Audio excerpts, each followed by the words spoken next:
Number 11B for the Giant Mock Examination Mathematics 2024 says if z equals to 1 plus root of 3i, determine its Roman 1, the length, Roman 2, argument, arc z, and Roman 3, express z in polar form and represent it on an argand diagram.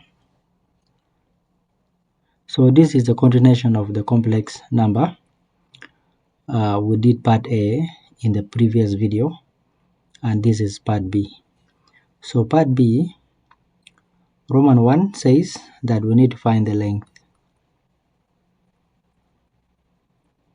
The length, which is the magnitude. So the length of a complex number can also be called the magnitude or the size or the modulus. We have explained all those terms in our list of videos on complex numbers. You can check out that. Now, how do we get the length of a complex number? The length denoted by z with 2 bars on both sides is given by, this is the formula. The formula is the square root of x squared plus y squared. Remember we said any complex number z is in the form of x plus iy. So for us to get the magnitude or the length, we take the real number x and the real number y of the imaginary part. Y is a real number, but it is of the imaginary part. That is what we do. Therefore, if you look at the given complex number, we were given a complex number z as 1 plus root of 3i. So when we compare the general form of a complex number to the given equation or to the given complex number, then we shall deduce that therefore our x corresponds to 1. X is the real part of the complex number, and then y is the real number trapped in the imaginary part, that is root of 3. Remember in our videos we say that both x and y are real numbers, just that there is a part of a complex number which is imaginary that is attached to y. This form is what we call the Cartesian form or the rectangular form of a complex number. We'll find that in our videos.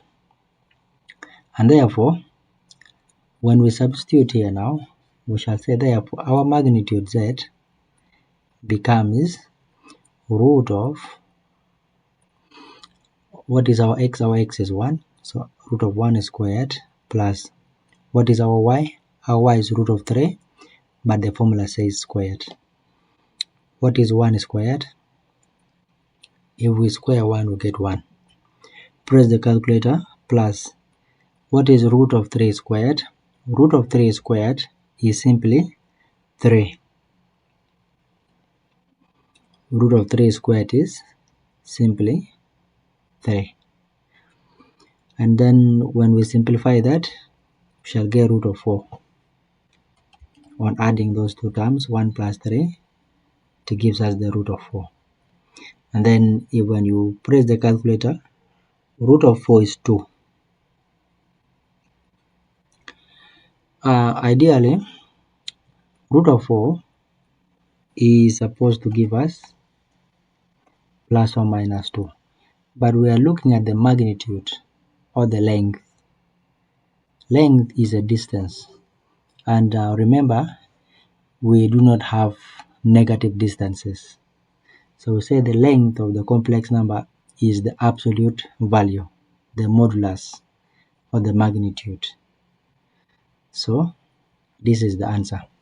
So the length of the complex number given in this number is 2. How about the argument? In Roman 2, let us do the argument. In Roman 2, which I said, find the argument. What do you remember about the argument? At this time, you must know that the argument of a complex number is the angle. So whenever you hear about argument, think about angles.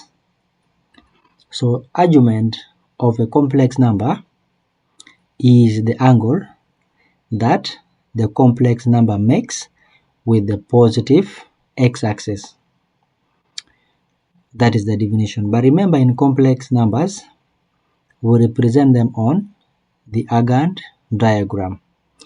The Argand diagram has real axis and imaginary axis. So to modify the definition, we say argument is the angle that the complex number makes with the real axis, with the real positive axis. Therefore, our complex number z was given as 1 plus root of 3i. It was like this. So for us to get the angle in a better way, it is good for us to sketch the Argand diagram. And the Argand diagram is similar to the Cartesian plane, where I'm using my free hand, so use a ruler, where we have the two axes. In the Argand diagram, the horizontal axis is what we call the real axis. But in the Cartesian plane, this is the x-axis. In the Argand diagram, this is the imaginary axis.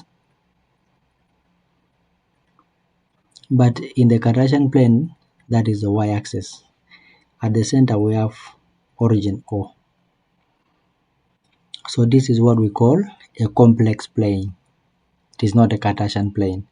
If here is x-axis on the horizontal and the vertical is the y-axis, we call that the Cartesian plane. But the moment we change the axis in this manner, it becomes a complex plane. Remember, this is the real axis, so the real part of the complex number must always fall on the real axis. Like 1. 1 is positive, so it must fall somewhere here. This is my 1. I can mark here also corresponding 1. We just estimate distances reasonably. So if this is 1, this is the corresponding negative 1. And then on the imaginary axis, I have root of 3.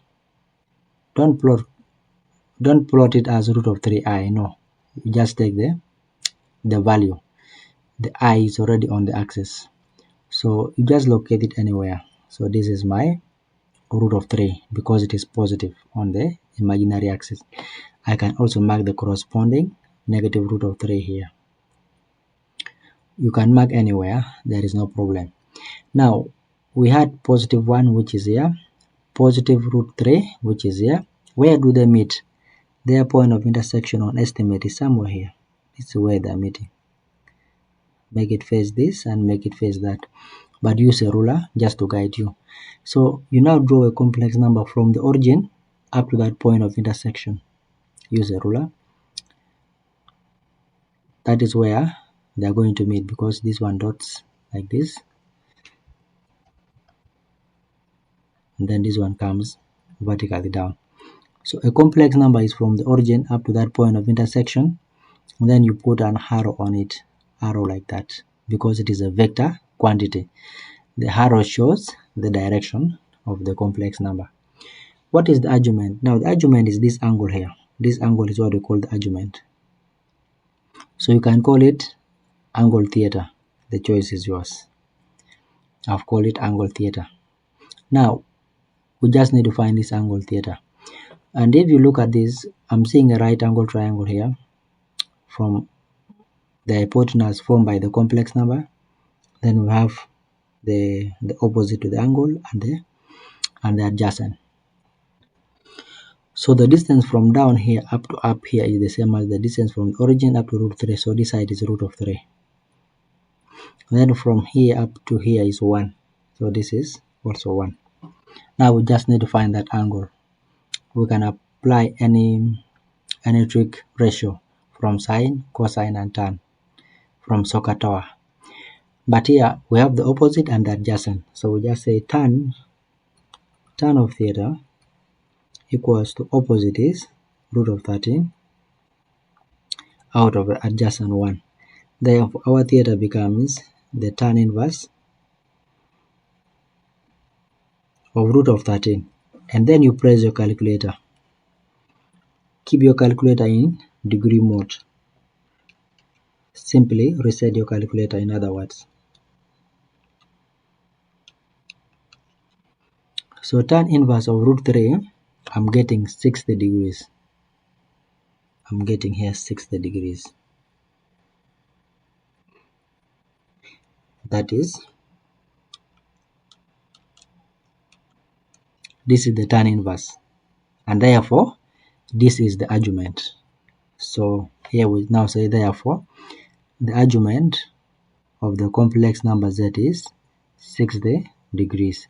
Simply, this is the angle that the given complex number makes with the positive real axis, which is the horizontal axis in this case. So this is the solution to Roman 1 and Roman 2. In the next video, we shall express the given complex number in the polar form, and then this part that says represented on an Argand diagram is actually what we have done here already.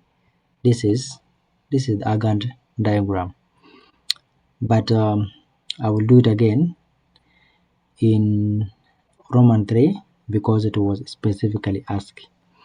But here it was not asked, but it is always good for you to sketch the Argand diagram and then you find the angle theta. That is a formula which normally works, but I do not encourage it because it does not give you the angle relative to the real axis, but it gives it nearest. It gives it to the nearest real axis, but not positive. So I avoid that. Otherwise, that is the solution to part 1 and 2. And as a reminder, this is Vision Plus.